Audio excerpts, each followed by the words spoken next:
Pegar nossas Bíblias, vamos abri-la na Epístola de Paulo aos Efésios, no capítulo 5. Vamos dar seguimento ao que falávamos na semana passada.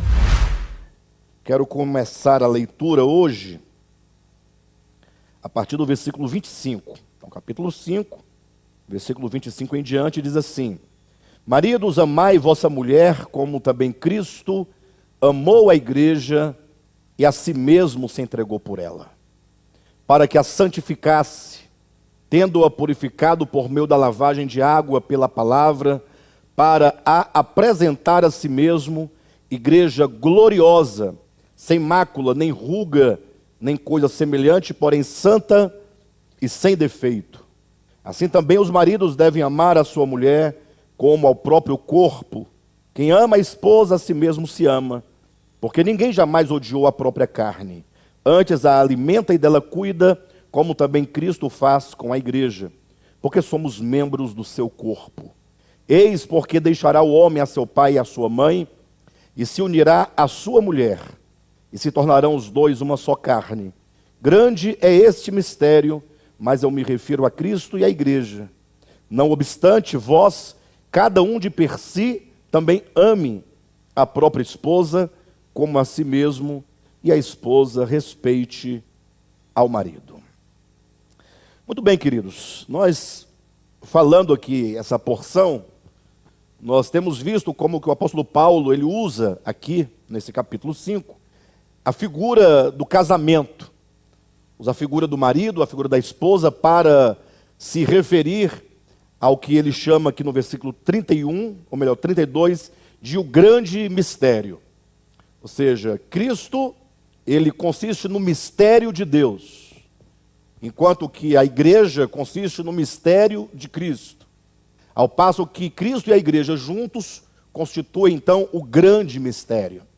Então, quando Paulo ele faz a abordagem da economia de Deus, que ele apresenta o supremo propósito de Deus, que passa tanto pelo propósito que ele estabeleceu desde a eternidade, capítulo 1 de Efésios, ele passa então ali pela cruz, no capítulo 2, demonstrando como que a cruz é o meio que Deus usa, né, para resolver o problema do pecado, no sentido de que não há solução para o pecado, senão por meio da cruz.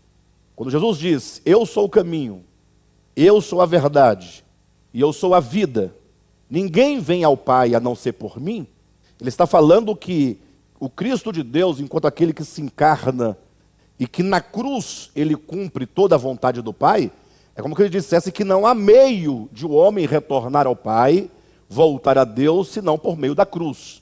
Por isso que ele é o caminho, por isso que ele é a verdade, por isso que ele é a vida. Ou seja, quando diz que ele é a verdade, significa que a verdade de Deus se revela, se mostra, se manifesta na encarnação, no viver humano, na morte e ressurreição de Jesus. O que implica que a sua existência, todo o seu viver humano, desde o momento em que ele se faz carne, que começa ali a sua kenosis, como está lá em Filipenses capítulo 2, o seu esvaziamento, o seu não se aferrar ao fato de ser Deus, tudo isso é a manifestação do não ser, que é a manifestação da cruz. Cruz enquanto esvaziamento. Cruz enquanto abrir mão de si, cruz enquanto aniquilamento, cruz enquanto a expressão do ser de Deus, cruz enquanto a manifestação do ser de Deus.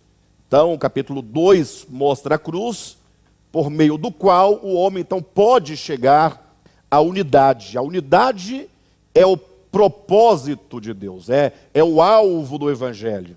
Então o Evangelho não quer nos levar a nenhum lugar, senão a unidade do homem para com Deus, do homem para consigo mesmo, do homem para com a criação, do homem para com todos os demais homens.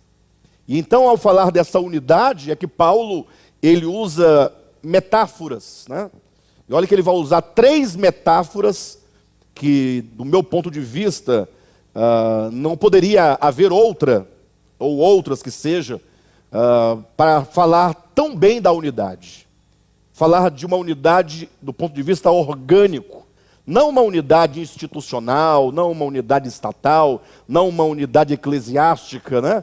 Mas, sobretudo, a unidade orgânica, que é a unidade do ser, do homem, para com o ser da criação, para com o ser divino.